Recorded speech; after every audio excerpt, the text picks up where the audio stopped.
Oi, estamos começando hoje mais um projeto, vamos dizer assim, mas na verdade não é um projeto, é mais um momento da história da Rural. Eu que, graças a Deus, tenho a oportunidade de participar de todos esses momentos e mais esse momento especial, um projeto que a gente criou com base no que a gente veio ouvindo dos nossos usuários, clientes, amigos, né, que vem acompanhando a Rural. A gente vem nesses últimos 12 meses aí, finalzinho do ano passado, começo desse ano, intensificando, né, esse formato de bate-papos aqui, talvez não com a rotina que a gente gostaria, mas intensificando eles e produzindo alguns conteúdos, e a gente começou a ouvir os anseios de quem nos acompanha. E sem sombra de dúvidas, acho que o maior anseio de quem nos acompanha é entender o seguinte: como que a gente consegue sair da base, sair do começo, do ponto zero, do marco zero, para o topo? Como que foram feitas essas histórias, né, dessas grandes referências na pecuária nacional? Como é que essas pessoas começaram, de onde elas vieram? A gente sabe que uma grande parte deles já tem gerações envolvido nesse assunto, outros começaram do zero esse negócio. Isso nos inspirou a construir esse quadro novo, que é um quadro onde a gente quer, no final do dia, mostrar que é possível, de diversas maneiras, por diversos caminhos. É o que a gente fala, não importa o caminho, o que importa é o destino. O destino, eu acho que de todo mundo é esse, é chegar no topo, é ter realização. Eu não vou usar a palavra sucesso, porque sucesso ela é relativo. Cada um tem sucesso no que acredita, mas realização ela é unânime. O que realiza você? E acho que esse projeto ele nasce com esse propósito, contar um pouquinho das trajetórias de realização desses parceiros e clientes e amigos que a gente vem fazendo ao longo da vida. E para dar início a essa série desse nome bacana que a gente criou, eu acho que a gente precisava trazer aqui talvez um dos nossos grandes parceiros, né? Uma relação de amizade e confiança que começou recente, mas que se tornou muito firme e que eu tenho certeza que vai ter grandes capítulos pela frente. Esse projeto novo, bacana, que a gente vai lançar para vocês, se chama Na Lida pelo Topo. Ou seja, a busca pela realização máxima, pelo topo da realização pessoal. E para dar início a esse projeto, para dar início a essa história bacana que a gente vai contar aqui, na verdade, a essas histórias bacanas que nós vamos contar aqui, eu trouxe ele que talvez para esse ano, provavelmente o maior, mas com certeza para os próximos anos, um dos maiores fornecedores aqui da nossa plataforma rural, um criatório relativamente novo, mas que já tem grandes feitos na raça, né, Lore? Mas que na verdade não é tão novo assim. Um criatório que tem 135 anos de história, mais ou menos aí, e divididos em apenas 3 gerações. Hoje meu bate-papo é com esse cara que vocês vão se encantar pela história dele. É um cara sério, humilde, muito correto, né? Sistemático ao último. Acho que é a 4ª vez que ele vem a Ribeirão Preto, as 4 vezes a gente vai na mesma pizzaria, pede a mesma pizza, come a mesma coisa. Isso mostra o quanto ele é religioso ali.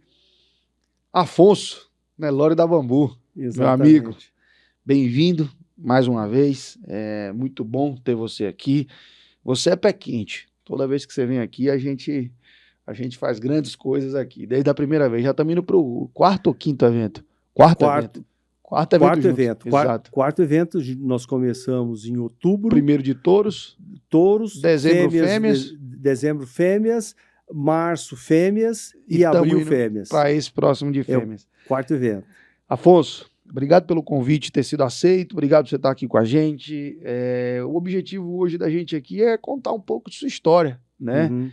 Contar um pouco da história desse menino de Doverlândia que foi para São Paulo, que teve na proeminência de desbravar o mundo do mercado financeiro, mas que decidiu dar um passo para trás para dar 1 milhão de passos para frente em prol do que é o objetivo desse programa, que é contar um pouco sobre como chegar na realização.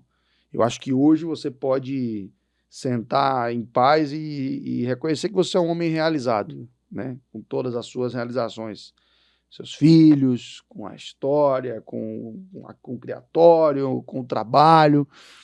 Mas eu acho que muita gente quer saber disso tudo aqui, como é que foi. Então, primeiro, dê seu boa noite.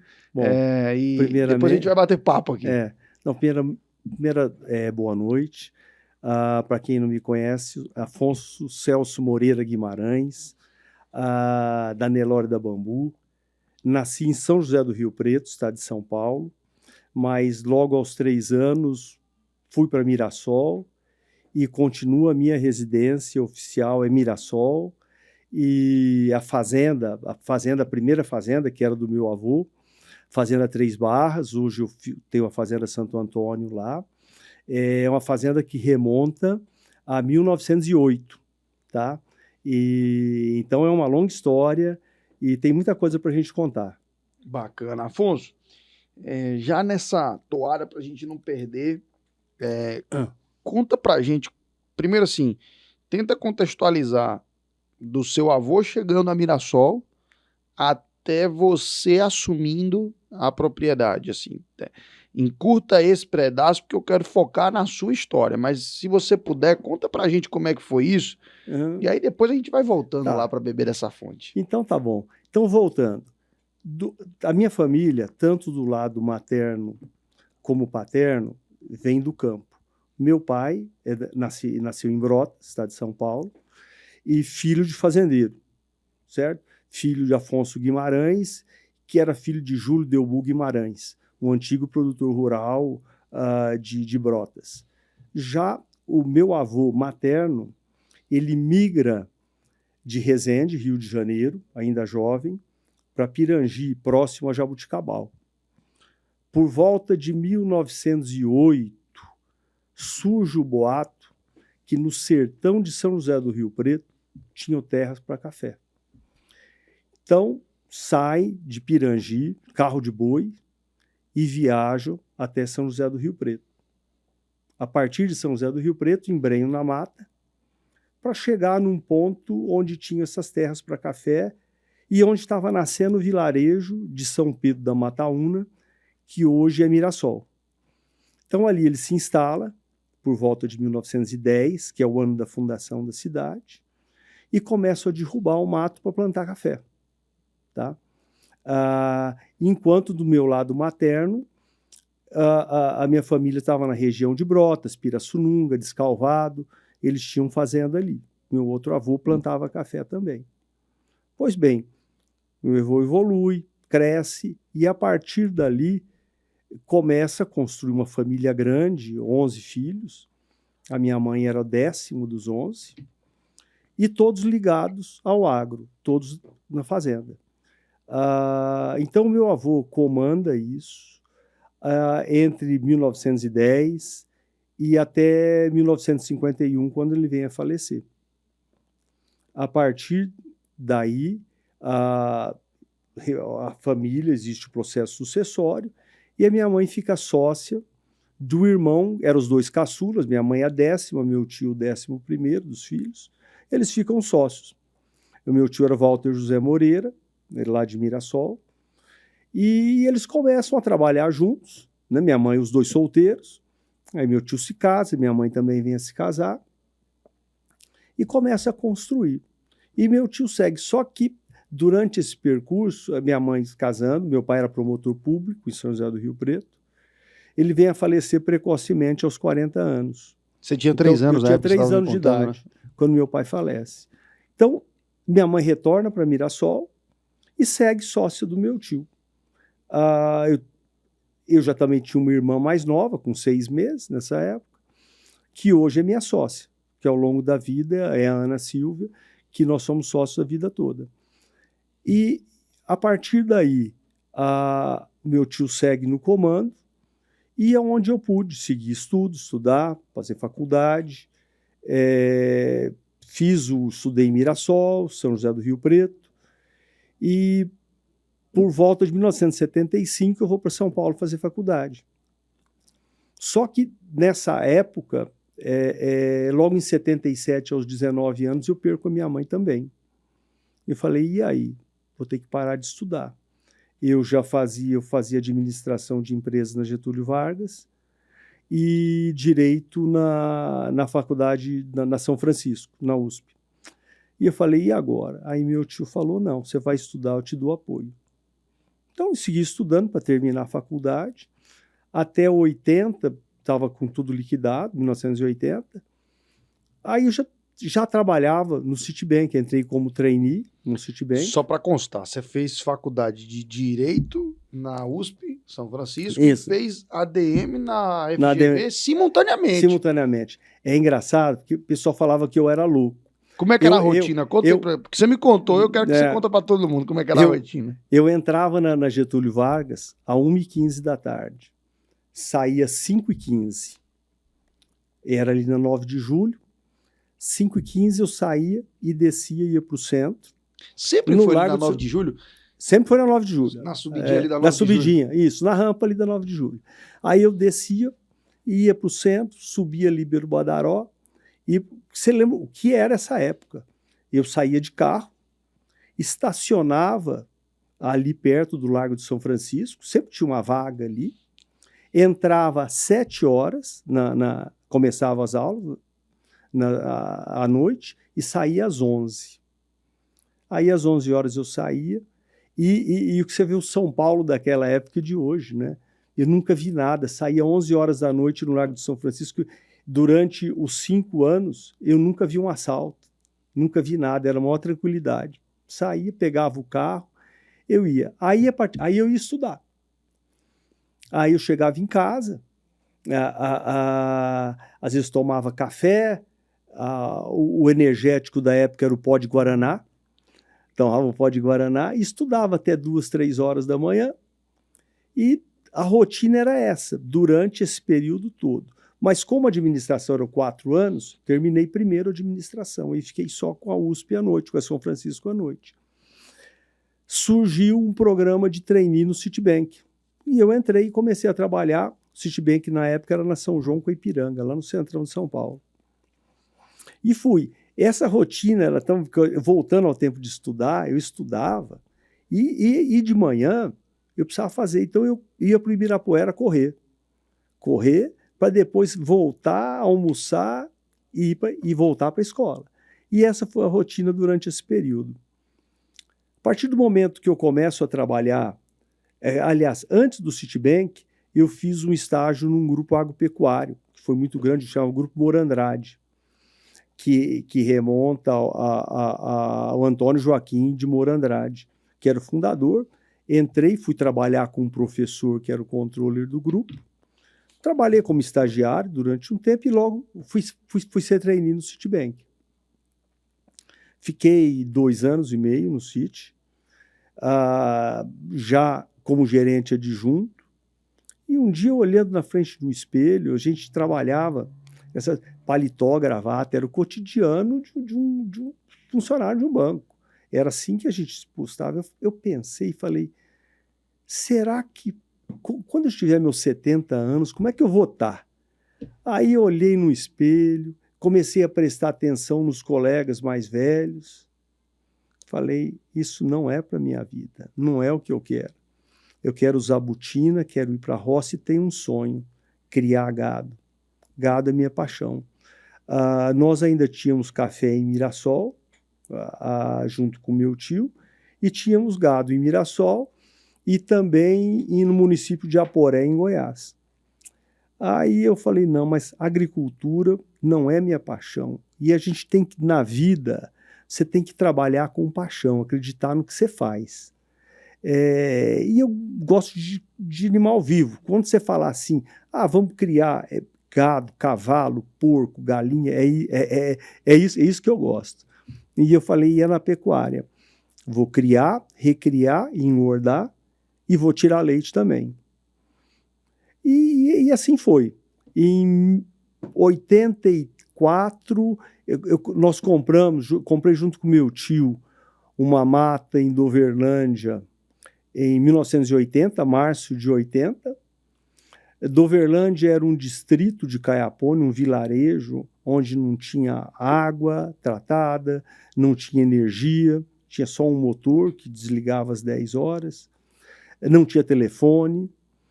O telefone mais próximo era um posto telefônico em Caiapônia, a 70 quilômetros.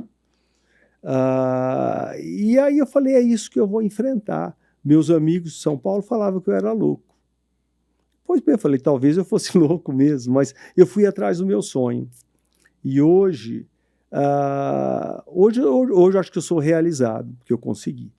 Durante esses anos, entre 1980 e até 2011, eu me dediquei basicamente a criar, recriar e engordar. Gado de corte, tá? Gado de corte focado. E tirando leite. Quantas matrizes em reprodução e quantos animais abatidos por ano, mais ou menos, no 2011, lá no máximo que você atingiu lá na Cria, Recria e Engorda exclusivamente? Porque o que acontece? Na Cria, Recria e Engorda era sociedade com meu tio, era um grupo maior. Em 1992, nós repartimos.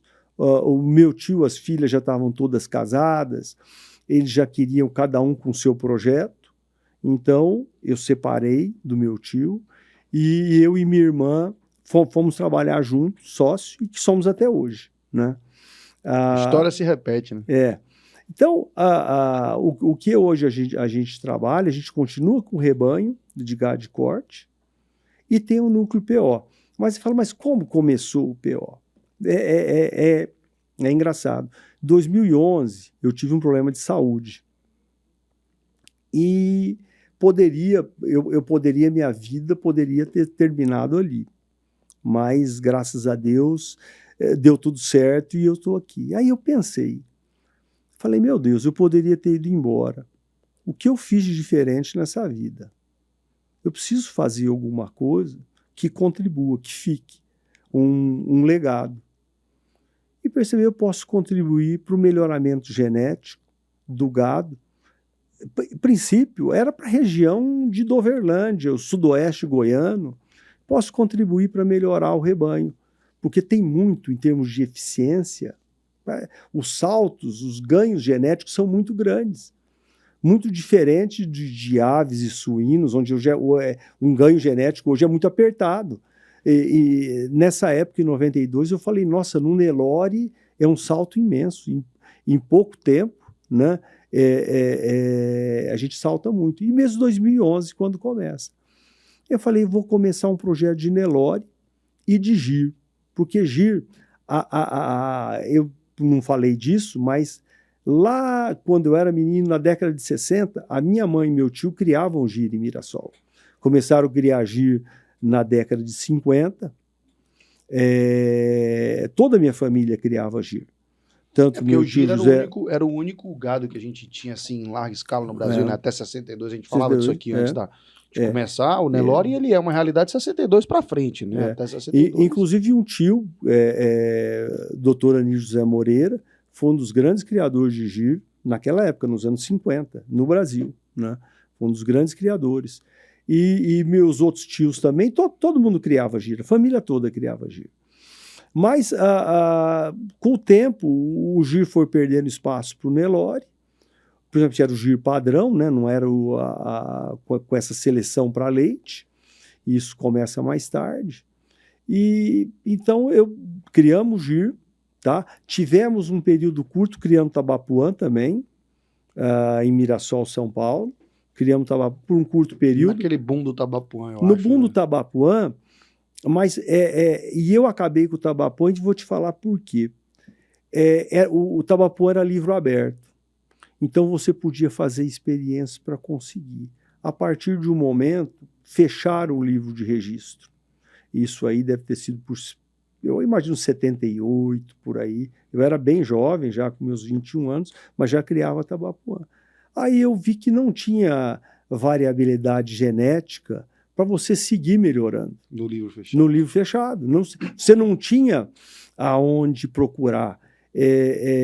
Dentro da raça tabapuã, eu acho que ficaria muito difícil a evolução da raça. Tanto é que a raça deu uma parada, hoje tem, mas não cresceu na proporção que vinha crescendo com o livro aberto. Bom, a partir daí, volto para o gado de corte. Então, segui até 2011, quando veio a luz e começamos. Comecei com o Nelore da Bambu e o Giro e Girolando da Bambu, ao mesmo tempo. E seguimos aí até hoje nesse trabalho. Com o Giro e Girolando também. O Giro e Girolando também. Então, Mas hoje ainda fazendo seleção de Giro e Girolando em larga escala ou em menor escala, Afonso? Menor escala. Porque a minha paixão é tirar leite. Então, o comercial do Gir e do Girolando não é tão grande. Eu vendo na região, vendo meio sangue.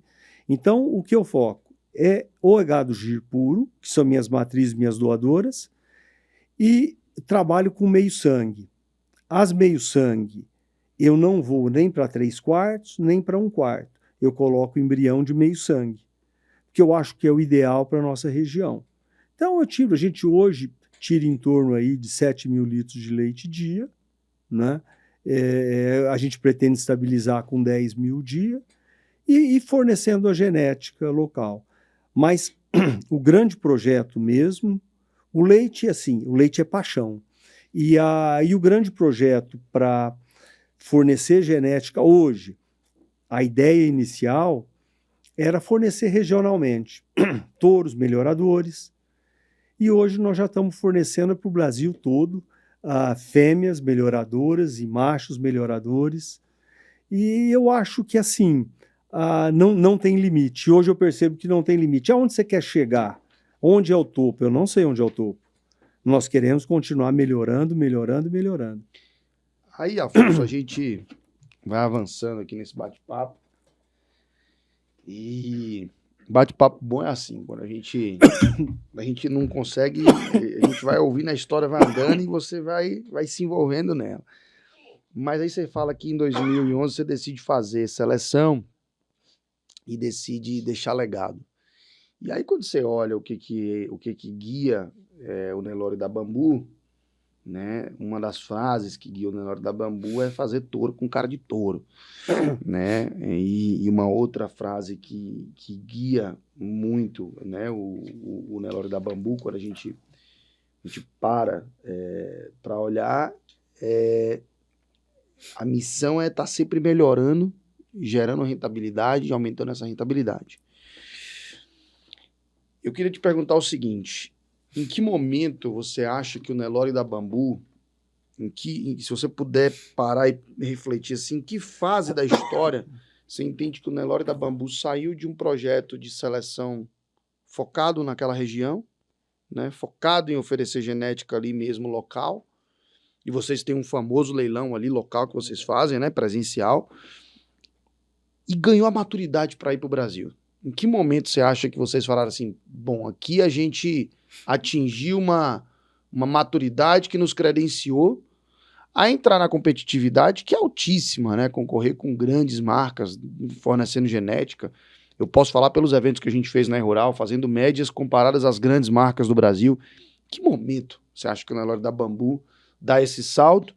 E aí depois eu tenho algumas outras perguntas aqui também sobre esse reconhecimento. Sabe, eu penso que tudo é o seguinte, é a persistência, você ter foco no que você pretende fazer. Pois bem, nós começamos, vamos começar, mas aonde nós vamos? Como nós vamos chegar lá? Então aconteceu já pensando, um dia me liga um amigo lá de Janaúba, João Faria, até é um técnico da BCZ, juiz de exposição, falou: Afonso, eu tenho um touro aqui na Glichecol, ele vai ser vendido aqui, eu acho que é um touro que você pode começar a ter o projeto. Falei, pois bem, então vamos comprar. Mas num dado momento nesse leilão, cai o sinal. Cai o sinal e perdi o contato com ele.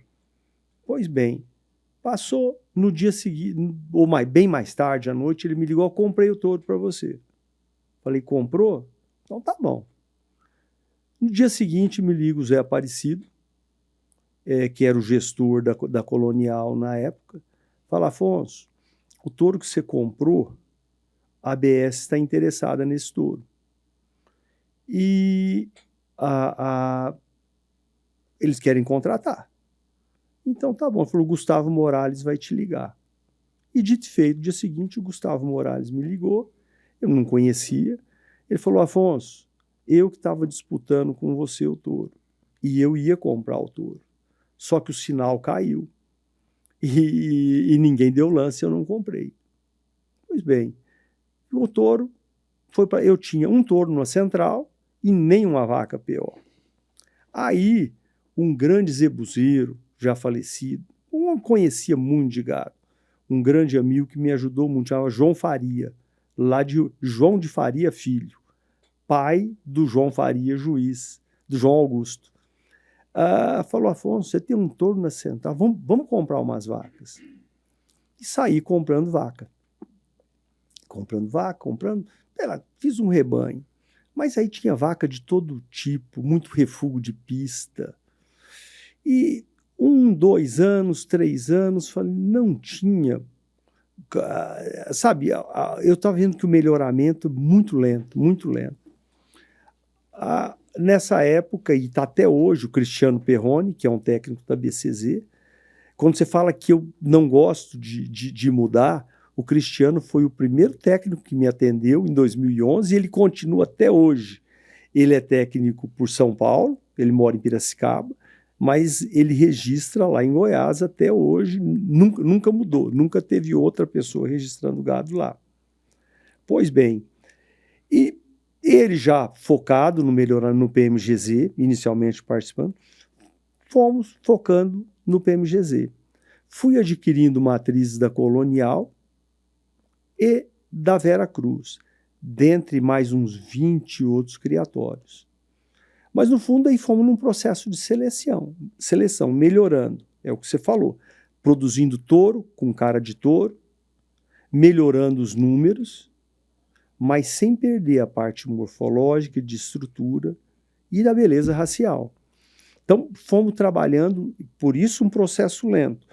Se quisesse avanço genético muito rápido, com certeza eu acho que nós iríamos perder a beleza dos animais, a estrutura, esse touro com cara de touro, que é o nosso diferencial, que foi inicialmente o nosso sucesso regional.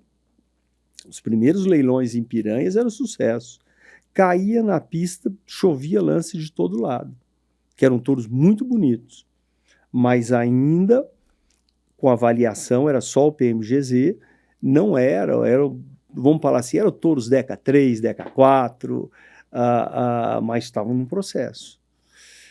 Eu acho que já há uns 5 anos, aí chega o Dr. Miziara, chega começa a fazer parte do time. Aí começa a tomar um rumo. Aí eu acho que nós passamos a acelerar no processo de seleção. O que fica no nosso rebanho hoje, de tudo que nós usamos, fica muito de Colonial, fica muito de Vera Cruz, tem Mundo Novo, e aí tem picadinhos de outros criatórios, mas poucos, um animal aqui, pinçado, o outro ali. E aí foi tomando cara, né? O animal, a bambu tinha muita estrutura, pouco número. Hoje são animais mais precoces, e é o futuro, e é o que o mercado quer, e, sabe, é um gado que nós vamos fazer para superar o Angus no Brasil e superar mundo afora. É esse Nelore para o nosso clima tropical. Então, e não perdeu. Animais muito bonitos, com muita precocidade, né? Hoje, nesses 14 anos, 70% das nossas bezerras estão emprenhando entre o primeiro e o segundo serviço, entre 10 e 12, 13 meses. Elas estão emprenhando. Condição de pasto, com uma suplementação proteica, pasto de boa qualidade. Então, esse hoje é o ponto onde a bambu está chegando. Vão ficar no rebanho somente animais super precoces. E cada vez mais aspirando e produzindo embriões. Afonso, entendido. Então, em 2020, ali mais ou menos, 19, 20, chega ali o Miziara, ajuda a dar essa cara, fechar essa cara do Nelore da Bambu. Já tinha, né, sua identidade, mas fechar essa identidade. E eu acho que tem isso, né? Não sei se é o técnico não sei se é em fazenda que escolhe o técnico escolhe a fazenda. Eu não sei quem que escolhe quem, mas eu acho que quando a coisa conversa, os dois se escolhem. Mas olha só, a gente conhece muita gente, muito técnico ali, conversa mas tem que surgir a identificação dos dois lados. Eu acho que você deve ter ficado com o Miziara uma semana, você deve ter visto que ele repete a mesma coisa também a semana inteira, deve ter dado certo. Deu certo. Não, foi muito rápido. Com o Cristiano, e hoje como é que funciona na Nelore da Bambu? O Cristiano acasala a ventre, nosso gado de campo normal. E o Miziara focado em embriões. Aí vai selecionar as doadoras, escolhe as doadoras a dedo, e é o gado que a gente vai trabalhar. Então nós conciliamos. E são pessoas, aí a gente sempre tem uma discussão. O Neto e o Dr. Miziara são muito mais focados num gado mais precoce, perto do chão, enquanto que o Cristiano e eu temos uma paixão, uma queda maior pela estrutura. Então a gente consegue, com discussão, nós vamos melhorando, sai briga na hora de acasalar, tem um lado, tem outro, e tem que ser, né? Por exemplo, na hora de escolher os touros, então são duas equipes escolhendo. Uma equipe escolhe ventre e a outra escolhe para fazer os embriões. Boa. Os touros para embrião. Mas eu queria te fazer uma pergunta. Você falou que 70% das fêmeas hoje são desafiadas na super precocidade. 100%. 100% é desafiada, 70%... Emprenham até o segundo serviço. 70% entregam, né, correspondem ao desafio, os outros 30% não correspondem, são descartados, ficam as... Não, os outros 30% também, mas aí já correspondem no terceiro, quarto serviço. Perfeito. Então, o que não corresponde... Emprenham super precoce, mas aí já emprenham com 3, 4 serviços ali para frente. A gente consegue emprenhar 85% como super precoce. Maravilha. E aí, você fala assim, vai ficar na fazenda super precoces, perfeito. A gente sabe que a super precocidade ela é uma navalha de dois lados, muito desafiadora, que a gente acelera o desenvolvimento do animal, a gente traz ele para a precocidade, a gente sabe o desafio da reconcepção, a gente sabe o desafio, né, dessa fêmea continuar florífera ali para frente, a gente sabe que isso é uma coisa que tem que ter rigor, tem que ter critério. E a gente, fazendo os leilões de vocês, a gente teve muita fêmea vendida aqui que ela era super precoce e reconcebida com bezerro no pé. E isso eu acho que dá uma credibilidade muito grande para quem está comprando, para quem está investindo na genética bambu. Aí vem minha pergunta. Hoje, qual que é o critério, quais são os critérios inegociáveis de seleção de matrizes no Nelore da Bambu? Porque a gente entrega... Aqui, nosso papel quanto ter rural é levar isso para o mercado. Mas a gente tem uma confiança grande quando a gente olha um indivíduo e fala é uma super precoce, parida e reconcebida.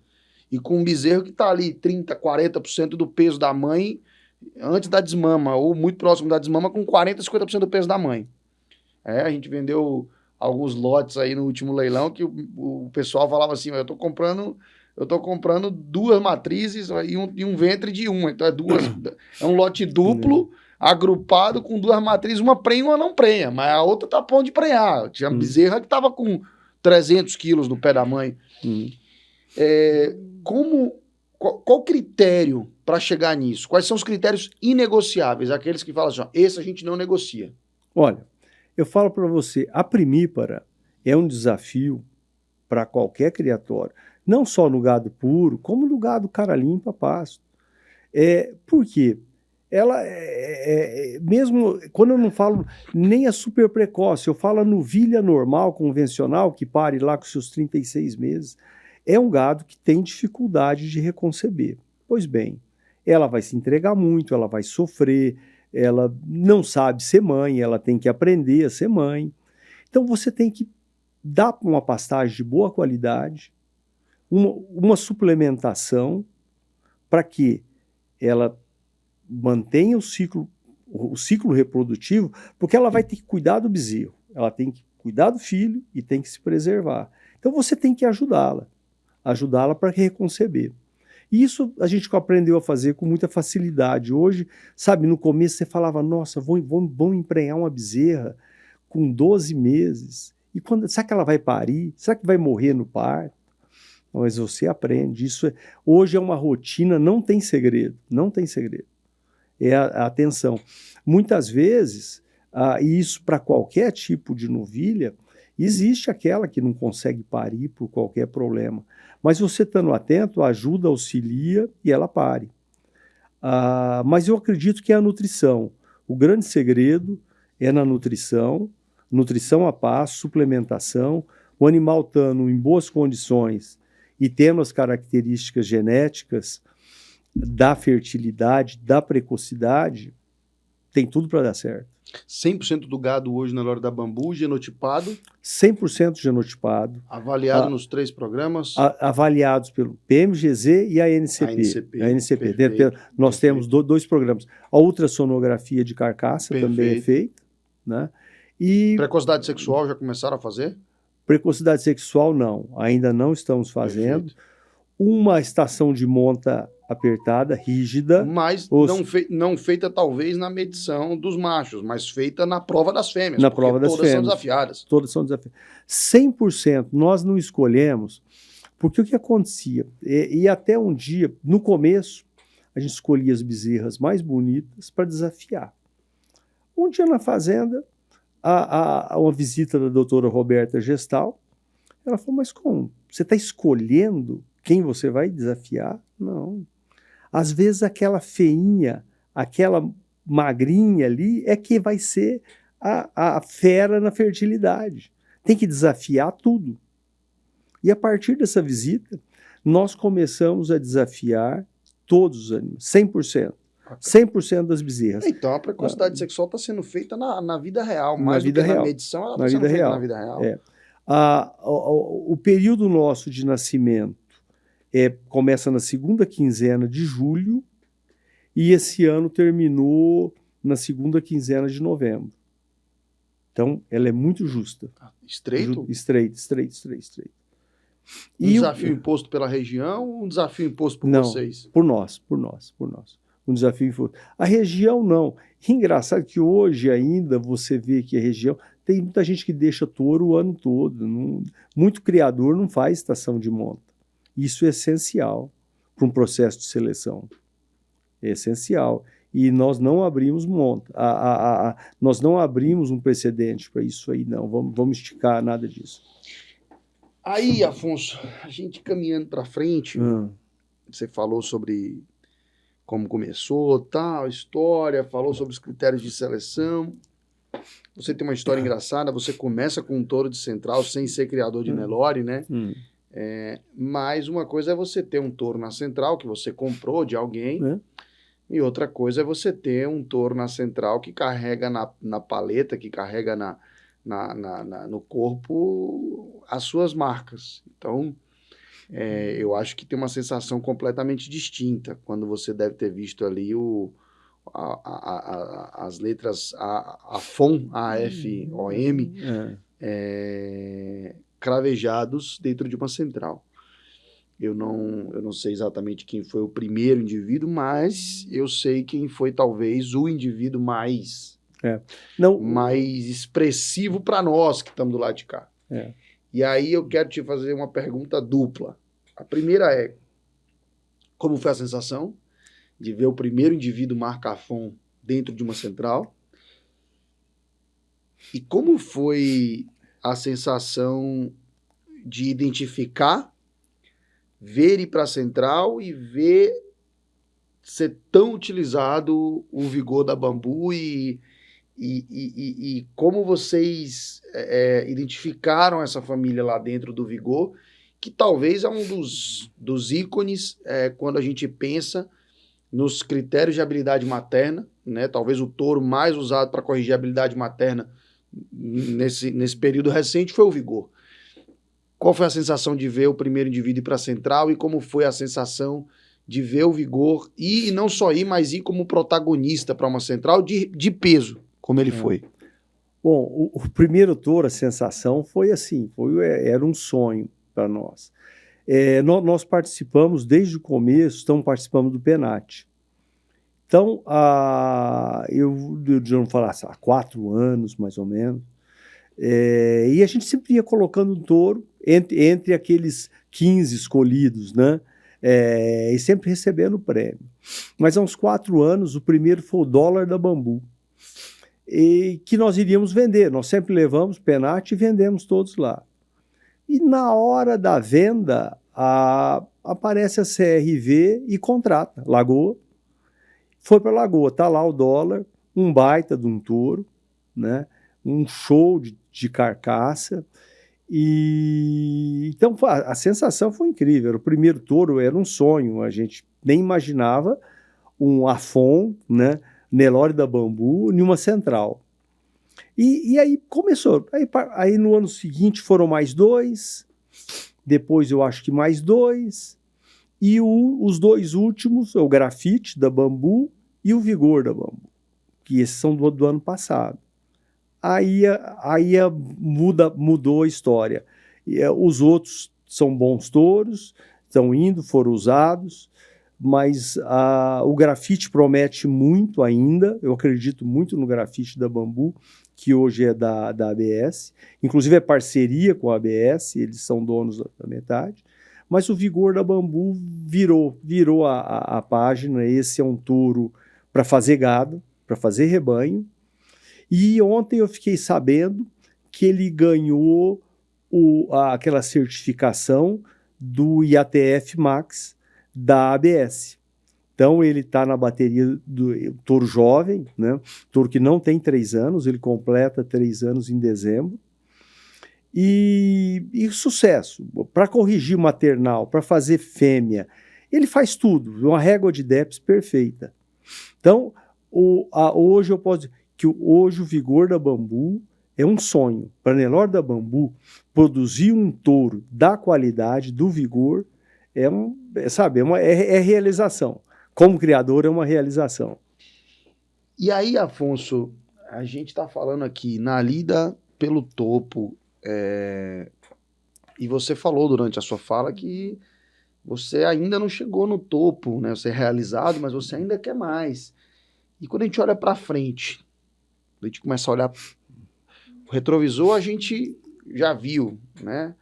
No retrovisor pertinho aqui, por exemplo, a gente acabou de falar agora do Vigor, e tem vários outros indivíduos que, enfim, a Bambu hoje tem indivíduo sendo vendido em grandes leilões nacionais, enfim, a gente aqui faz os leilões da Bambu, sempre um sucesso, médias comparadas às médias de grandes marcas nacionais, mas quando a gente olha para frente, quando a gente vai, assim, para onde vocês querem chegar, onde que a Bambu enxerga, assim, quando você fala assim, 5 anos, onde você vê o Nelore da Bambu? E aí, já aproveitando essa deixa, eu queria te fazer uma pergunta assim: qual o papel da tecnologia, e todas as tecnologias, desde a mais básica, que é pastagem, talvez ali, até a de comercialização, que somos nós. Onde você enxerga a Bambu daqui 5 anos e qual o papel da tecnologia nessa história desses próximos 5 anos? Então tá, vamos lá primeiro. Eu não sei se nós vamos ter oportunidade de produzir um touro melhor que o Vigor da Bambu, porque esse touro, analisando de um racial muito bonito, as réguas de DEP equilibradíssimas, perfeitas, e com maternal, um touro que coloca mais de 10 de leite hoje, com desempenho, são muitas características antagônicas, com músculo, é um animal perfeito. Eu acho que, será que o sonho é tentar produzir melhor, e assim a gente vai seguir trabalhando. As oportunidades foram surgindo, o melhoramento caminhou e nós vamos seguir tentando melhorar. Espero conseguir melhorias com as futuras gerações, conseguir produzir animais cada vez melhores. Agora, onde a gente quer chegar? É engraçado, se eu olho lá atrás, no início era um pensamento bem modesto, pensando na região de Doverlândia, sudoeste goiano, quem sabe, vamos colocar touros melhoradores. Hoje, além de touro, nós vendemos muita fêmea hoje, e é para o Brasil todo. O último leilão foram para 13 estados diferentes. Os dois últimos, né? Os 2 últimos para 13 estados. Então, a genética bambu está disseminada. Mas aonde eu te falo que o melhoramento genético é o que acompanha. É a medições sérias. Tudo que é feito, desde os grupos de manejo, é feito dentro da realidade. É procurando mostrar o que os animais entregam. Então, a tecnologia está aí, é medindo. São 2 programas de melhoramento. É medindo, comparando, verificando, com as pesagens corretas, nas datas corretas. Eu acho que é por aí, o caminho é esse. O caminho é a tecnologia para melhorar, sem perder o racial, e essa é a característica da bambu. Porque existe uma outra opção, vamos trabalhar só com número, e vamos esquecer o racial. Isso eu ouvi de um grande técnico, falou, não, Afonso, eu nem vou no curral para acasalar, eu acasalo tudo no computador. Nós não. O acasalamento é feito, escolhemos lá, às vezes, para 10 animais, feito no computador, depois o acasalamento final é olhando no curral o touro que vai ser mais adequado, para corrigir a característica morfológica. E aí está onde eu vejo que a bambu mantém. A gente vê um melhoramento dos números. Eu acho que em mais 2 gerações, nossa, eu nem imagino onde nós chegamos, mas eu acho que nós vamos chegar muito adiante com beleza racial. Animais com estrutura e com melhoramento e com índices de precocidade muito grandes. Rapaz, é bacana e, enfim, inspirador de um modo geral. Queria te pedir então, assim, para a gente caminhando para o final, se você tivesse hoje diante de um criador de gado de corte que decidiu começar a selecionar, né? E eu sempre falo, eu acho que ainda tem muito espaço para ter selecionador no Brasil. A gente tem um déficit de touro gigantesco, a gente não consegue chegar nos cantos mais hostis desse país ainda, né? Por mais que a internet já seja uma difusão, a gente aqui com a Ter Rural já chega em cada lugar que a gente nem imaginava, televisão, enfim, N ferramentas a gente tem para chegar, mas ainda tem muito lugar que não se chega, tem muita gente que não acredita se não for vendo, tem muita gente que não compra se não for do lado, toda tem muito espaço para ter selecionador de gado PO no Brasil. Eu acho que isso está longe de ser saturado ainda, e eu acho que no momento em que a gente estiver com muita gente, a gente vai estar começando a passar por um movimento que eu acredito que vai acontecer, da gente começar a fornecer genética para o mundo, e aí afora vai. Mas se você estivesse diante de um criador que está começando agora, né, e você pudesse dar para ele um conselho assim, que valesse dinheiro, valesse tempo, valesse tudo, assim, o seu conselho mais valioso, o que você diria para um cara que está começando? Para aquele criador que comprou a primeira reis da vida dele, uma reis na Lora da Bambu. Tá. O que você diria se você falasse, eu não quero que você saia desse mercado, eu quero que você possa continuar por muito tempo aqui, perpetuando. O que você diria para esse criador? Olha, eu falaria, cuide bem do seu animal. O animal tem que ser, eu sempre falo, vale muito mais uma vaca bem nutrida, sadia, do que 3 vacas magras e com nível de nutrição muito baixo. Então, cuide bem, foque. E na produção, a seleção começa com... A vaca tem que parir todo ano. Essa é uma seleção, você está criando uma raça, mas ao mesmo tempo o animal tem que ser produtivo. Então, ela tem que te entregar um bezerro todo ano. E a partir daí você vai focando. E o foco, você tem que estar junto, acompanhando. Você tem uma vaca, depois passa a ter 2, 3. Bom, você tem 100 vacas. Você precisaria colher o mais próximos de 100 bezerros possível. Então, falar, qual o número possível? Esse ano eu colhi 80 bezerros. Tudo bem. O ano que vem, vamos tentar colher 82, 83. para quem sabe, chegar no 100 é um sonho. A gente sabe que é utopia, isso não acontece. Mas essa é o ideal. E o que não produzir é descarte. O que não produzir esse é o processo de seleção. E para todos os criadores do Brasil que eu vejo, invisto em genética, invisto em touro PO, touro avaliado, seja a PMGZ, a NCP, Geneplus, touro avaliado, touro melhorador. É isso para todos os pequenos criadores. Aquele criador que tem lá 20 vacas, 10 vacas, compre um touro PO, não use touro de boiada, que o salto é muito grande. O salto é muito grande. A gente caminha para o final e acho que o conselho é valioso, mas queria te fazer uma pergunta agora, eu acho que aí até como coletando um depoimento na prática, mas como que você enxerga a importância dessa recente, mas muito, graças a Deus, proveitosa relação construída entre E-Rural e Nelore da Bambu no futuro desse negócio do Nelore da Bambu, né? Como que você enxerga essa relação e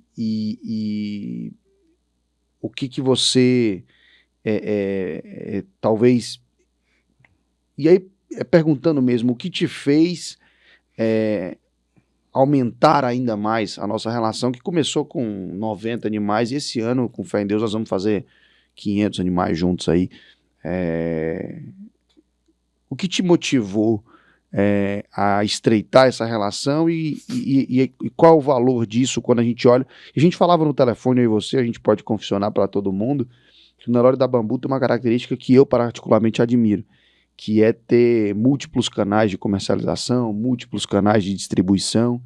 Isso eu acho que é inteligentíssimo, né? Eu acho que o pecuarista que tem o volume que vocês têm e não diversifica, não abre vários canais, ele está muito, assim, ele tá colocando em risco o negócio dele, né? Porque toda indústria é assim, né, Afonso? Quando você tem uma indústria de veículos, você tem várias concessionárias nas quais você vende, você tem revendas, você tem você tem a venda direta, você tem canais, você tem vários canais. Se você está numa marca de copo, você vende no marketplace, você vende no seu próprio e-commerce, você tem os atacadistas, você tem vários canais de distribuição.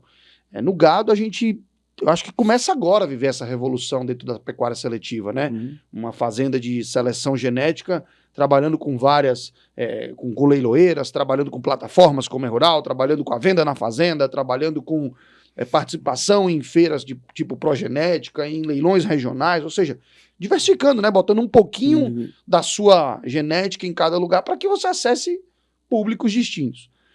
Diante disso, qual que você enxerga?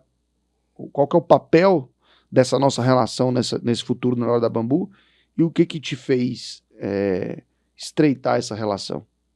Pois bem, começa sempre quando você conhece a E-Rural, eu não sei se você vai se lembrar, nos primeiros leilões ela trabalhou como assessoria. Em alguns leilões ela assessorou, inclusive de touro em Piranhas, vendeu alguma coisa, não era, mas foi criando uma afinidade. Agora, o grande diferencial que eu vejo com a E-Rural é a forma de comercialização, é o futuro, através de plataforma. Por quê? Porque nós temos que reduzir custos. Custos nos negócios, entre o canal nós produzimos e temos um produto para vender, e o comprador lá distante, uma forma mais eficaz, eficiente, que hoje chega no Brasil todo, qualquer canto do país, e possibilitou e possibilita a Nelore da Bambu se tornar cada vez mais conhecida, o trabalho. Haja visto que o último leilão de 30 dias atrás, nós vendemos para 3 estados diferentes da federação. E isso é muito gratificante. E uma forma barata. Custo de comercialização menor para nós que produzimos. Então, Eu achei isso muito eficiente. É um grande diferencial.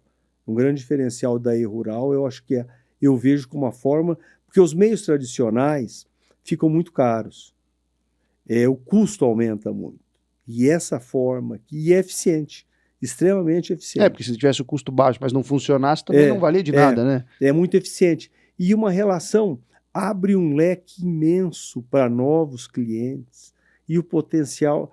Sabe, eu até hoje eu vejo assim, é um sonho para nós quando eu penso, nossa, nós vendemos para 13 estados em um leilão pequeno de 45 lotes, eu acho que era, né? Exato. 45 lotes. É o mesmo tamanho do nosso próximo evento. É o mesmo. Então, isso eu acho fantástico. Eu acho que vem dando certo. Esse vai ser o quarto evento. E eu acho que nós vamos seguir muito à frente. Eu acho que está dando muito certo. A gente aqui acredita muito, Afonso, na democratização, que você chamou de custo de comercialização. A gente acredita que chama democratização. Democratizar para quem compra, poder comprar em condições mais democráticas mesmo, acho que essa é a palavra, né? Mais acessibilidade. Para quem vende também poder acessar esses compradores de uma maneira mais leve, mais tranquila. A gente sempre se incomodou muito em ver que os modelos existentes, eles traziam muito peso pré-transacional. Antes da transação acontecer, tinha aquela responsabilidade, aquela carga, porque os custos já estavam ali, né? Então você ficava refém daqueles custos. Eu acho que esse é um dos grandes pontos que a gente sempre quis atacar. Mas, acima de tudo, eu acho que informação. Eu acho que esse é o ponto que, quando a gente ouve a sua história, quando a gente ouve seu conselho, você falou aqui, colete dados, não dispense os dados têm que ser fidedignos, acompanhe se a vaca pare todo ano, coleta como é que ela desmama o bezerro. Esse ponto nada mais é do que use os dados a seu favor. E acho que a mesma coisa é aqui, a gente usa dados a nosso favor. Qual é o momento que esse produtor precisa consumir, o que ele quer consumir, como ele quer consumir, o que ele está buscando, e a gente conseguindo orientar. Olha para você ver como a gente conseguiu criar um desenho, por exemplo, de evento, com base no resultado que a gente veio tendo do outro evento, né? Então, o que deu certo, o que deu errado, medir, mensurar, mudar. Então, deixa eu só te interromper. O que eu vejo com essa plataforma, esse é um grande salto para o país até, dessa forma. Porque os touros melhoradores, que a gente está falando de fêmea, né? Focado muito em vender genética para novos criadores. Mas o touro que vai para aquele criador de gado cara limpa, é uma forma de adquirir uma genética mais a um custo menor e entregue, porque nós tivemos que criar um modelo de distribuição, tipo um SEDEX dos animais, dos touros e das vacas. Então você entrega hoje a um custo bem razoável em qualquer ponto do país. Exato. Então, por exemplo, vamos pensar nós estamos aqui em São Paulo, em Ribeirão Preto, para você entregar um touro lá no Maranhão, no oeste da Bahia. No oeste da Bahia, lugar de difícil acesso, porque aí tem os transbordos, que a gente quer dizer que a carreta chega num ponto, mas aí se na fazenda não tem acesso, mas já tem organizado o transbordo que leva num caminhão pequeno, um animal só. Então, essa genética melhoradora nós vamos conseguir levar para qualquer canto do país. Eu sempre falo, Afonso, que a E-Rural, ela começou a vender fêmea, né, por vamos dizer assim, não vou nem usar um acaso, mas por uma consequência. Não é um acaso, por uma consequência. Mas a gente já nasceu com o DNA de disseminar o touro. Porque eu tenho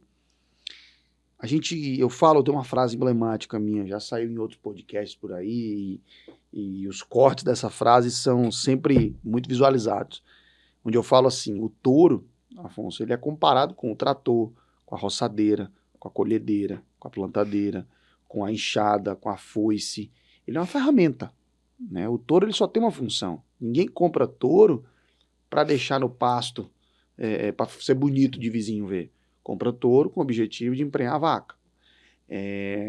E é como se ele fosse assim, ao meu ver, ele é como se fosse o boi de boiada é o colhedor de café na mão, o touro é a derriçadeira e o sêmen é aquelas colhedeiras gigantes. O sêmen não consegue entrar em todas as fazendas do Brasil, porque tem muita fazenda que não tem brete, que não tem tronco, que não tem nada disso. O sêmen não consegue chegar em muitos lugares do Brasil, em alguns lugares do Brasil ainda, porque a logística até para chegar lá é muito difícil.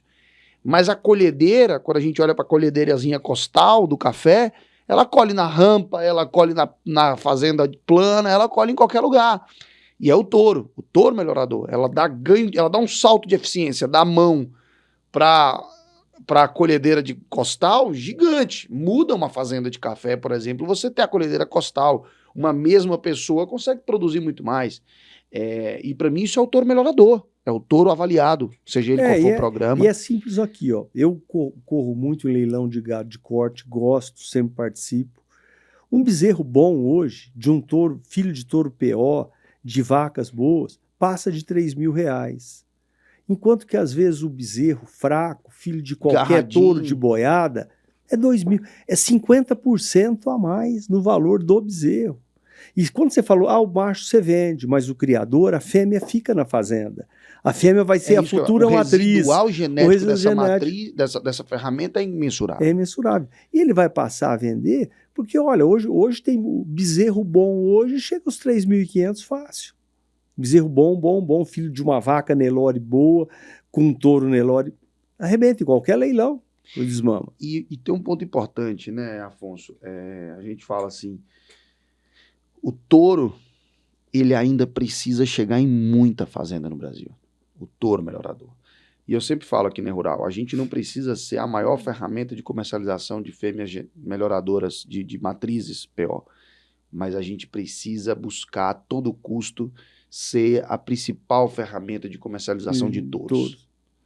Matheus, mas por que essa obsessão pelo touro? Porque o touro, ele fala, Afonso, com todo mundo que faz pecuária nesse país, independente do tamanho. Você não imaginou hoje se todos os criadores pequenos, vamos pensar nos assentamentos, que onde, sei lá, tem 40, 30, 40 vacas até as grandes fazendas, fossem só touros PO avaliados. O que o Brasil iria estar produzindo de carne hoje? Esse aumento a mais na nossa produção de carne. E o desespero que ia ser para a gente conseguir fazer esse tanto de touro? E tem muito. E o que às vezes, muitas vezes é triste, a pessoa fala, não, vê o touro como um gasto, um touro é um investimento que traz muito retorno. Vamos falar de números assim, Afonso? 800, 900 reais por mês, R$1.000 por mês, que eu acho que foi o auge que a gente viu touros assim, né, médio, valores médios. Óbvio, tem indivíduos que são a mais, indivíduos são a menos, mas valores médios. Falando valores médios de hoje, 700 a 900 reais média, mês, nas condições que nós temos hoje, né, de comercialização, com 2 anos de prazo para pagar, como você falou, o Sedex, né, chega de graça na sua casa, encomenda. Quando você olha isso, Afonso, e você olha o retorno disso, eu desconheço. Minha família planta café, sua família plantou café. Eu desconheço ferramenta que você compre, pague nessas condições e comece a tirar proveito com tão pouco tempo igual o touro. Pouco tempo. O touro, com menos de 2 anos, você já está vendendo o resultado e você ainda está pagando parcela dele. Você não terminou de pagar. Olha, e quando eu falo, assim, pode ser uma vaca comum, mas com um touro bom, um touro avaliado, o salto da cria é imenso. O preço de hoje, se você tirar 8 bezerros da fazenda, você separar assim, ó, eu preciso trocar para cada 30 vacas, fazendo uma conta boba, a gente vai estar falando de 8 vezes 3, 24 bezerros nascidos. 12 machos, 12 fêmeas, falando pelos trocados. As 12 fêmeas você guarda. Dos 12 machos você tira 8. 8 machos hoje você troca o touro da sua fazenda. Então, e aí eu te falo o seguinte, uma outra conta. Desses 24 bezerros, com um touro muito bom, você vai agregar R$20.000, de 20 a 24 mil reais, você vai agregar no valor. É o valor que você está pagando no touro.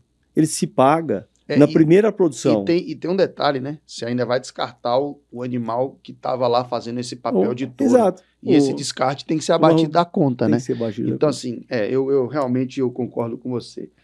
Afonso, muito bacana, a gente poderia passar horas aqui falando, mas tem uma hora que a gente está aqui, a gente nem sentiu que tem uma hora que está aqui. Eu acho que sua história, ela mostra muito claramente o que não pode ser perdido, que é o seguinte: não existe sucesso, realização, seja lá qual for a palavra que defina felicidade máxima, sem trabalho, sem lida, sem a mexida, sem o toque do dia a dia. Você é um exemplo disso. Um homem que saiu de lá de Mirassol, foi para São Paulo, fez 2 faculdades, trabalhou no Citibank, quase foi morar fora do país por conta do banco, decidiu voltar para as origens, começou uma história em Uberlândia, botou o pé lá, durante muitos anos fez gado de cria, recria, engorda, gado de corte, decidiu transformar a realidade do lugar e sua, deixar um legado, constrói um negócio que tem 14 anos, mas que em 14 anos já colocou, pelas contas que a gente fez aqui, 7 touros em Central com marca própria, que já deixou um legado, que já fez um touro que foi usado largamente em rebanhos em grandes rebanhos nacionais, que foi o Vigor. Para a gente fazer um encerramento, assim, Afonso, e deixar uma última mensagem, e fechar esse negócio, para o Afonso, qual é o peso e o valor da lida e do trabalho na palavra realização, sucesso, topo? Olha, o que eu falo é o seguinte, para você chegar. Antes eu retorno uma coisa. Minhas filhas, eu tenho 2 filhas, né? A Maria Antônia faz teatro e é advogada. A Ana Carolina trabalha em marketing. E tem 2 sobrinhas da minha irmã. Uma é veterinária, a Cássia, que trabalha. E a Júlia tem restaurante em Rio Preto, sucesso.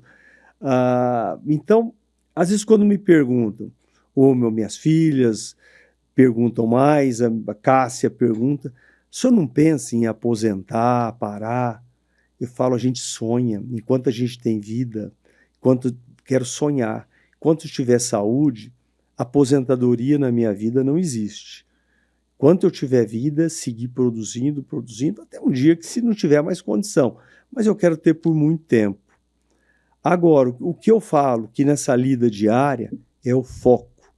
É você ser obstinado, é buscar resultado, é sonhar. Eu quero chegar mais adiante. Eu fiz isso e você nunca fica satisfeito com o que você conseguiu. Peraí, não é que você não fica, você fica satisfeito, mas quer mais. Eu quero mais, eu quero ir adiante.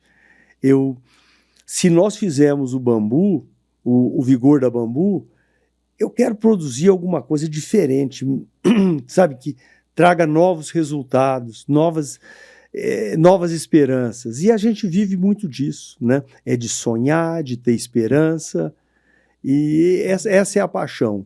Para mim, pecuária é paixão, pecuária, o Nelore, a pecuária de corte, cria, recria, engorda, o Nelore, foco, como o Girolando. Eu sou movido por paixão. Gente, mais uma história de vida, mais uma história de trabalho, de luta, de resultado. E acho que eu sempre falo para vocês, das maiores dádivas que eu tenho na vida é poder trabalhar ouvindo, conhecendo e vivendo histórias como a do Afonso e como de outras pessoas que já passaram por aqui. Meu pai sempre me disse, meu filho, você pode andar à toa, nunca fique à toa. Porque quando a gente anda à toa, a gente vai conhecendo gente, vai conhecendo história, vai acumulando conhecimento, aprendizado. Eu digo que hoje eu sou uma forja de tudo aquilo que vem passando por aqui, Afonso. Cada história que passa por aqui vai me forjando e vai me amadurecendo e me formando minha forma de pensar, enfim. E acho que a gente, com esses novos veículos, formatos, a gente consegue dividir isso. Eu acho que isso aqui que vocês estão desfrutando é um pouquinho do que eu desfruto nessa minha jornada, caminhando pelo Brasil e podendo trazer para vocês não só avanço, tecnologia, mas também histórias motivos para que vocês possam olhar e se inspirar. Como que um projeto com 14 anos, e pensando em pecuária, isso é muito jovem, conseguiu sair do zero, de criador de gado de corte, cria, recria e engorda, para se tornar hoje detentor de um dos touros mais usados na última estação de monta, que foi o Vigor, que será muito usado nessa próxima estação de monta pelo resultado que ele vem botando no pé das suas progênites, né? Como que esse projeto conseguiu se tornar hoje uma referência nacional, vendendo vacas em grandes eventos do Brasil, disseminando genética através dos seus touros, um dos leilões mais importantes de touro lá do estado de Goiás, leilão forte de recinto, fora os leilões de touro que faz junto a outras empresas leiloeiras, fora os leilões de touros que faz aqui através da plataforma rural. Ou seja, como sair do zero a uma genética tão disseminada em 14 anos. Eu acho que é mais um exemplo, mais uma história de que com lida, com trabalho, com foco, com perseverança, você chega no topo. Espero que essa história possa ter inspirado vocês. Fica aqui o meu muito obrigado do Afonso, e a gente se encontra nos eventos do Nelore da Bambu ao longo do ano, e a gente se encontra talvez em outros bate-papos como esse, porque tem muita história que a gente não conseguiu contar aqui, porque o bate-papo ficou pouco tempo. Afonso, não sei se você quer deixar algum abraço para a turma aí. Do meu lado é só agradecer, muito obrigado, e vamos embora para os próximos momentos juntos na Hora da Bambu. Isso aí, vamos seguir. Eu quero agradecer, né, a quem nos acompanhou. Eu espero que pude falar um pouco da minha história, da vida, né? Porque, na verdade, isso aqui hoje eu tenho 68 anos, mas é um flash, né? A vida é tudo muito rápido. Parece que tá chegando nos 70 sem terno e gravata. Sem terno e gravata. É o que eu sonhei e o que eu planejei. Né? Terno e gravata é só para formatura de filho, casamento, só para evento, né, Afonso? Exato. E vamos nessa aí, seguindo. Amanhã tem leilão, né? Segundo Essência Genética da Nelore da Bambu. Vamos estar ofertando 16 lotes, né, de fêmeas paridas, super precoces e prenhes, né? E mais 30 novilhas, né? Exato. O ápice da produtividade e o futuro da produtividade aí na frente. Amanhã, vamos lá. Abraço a todos. Obrigado, fiquem com Deus.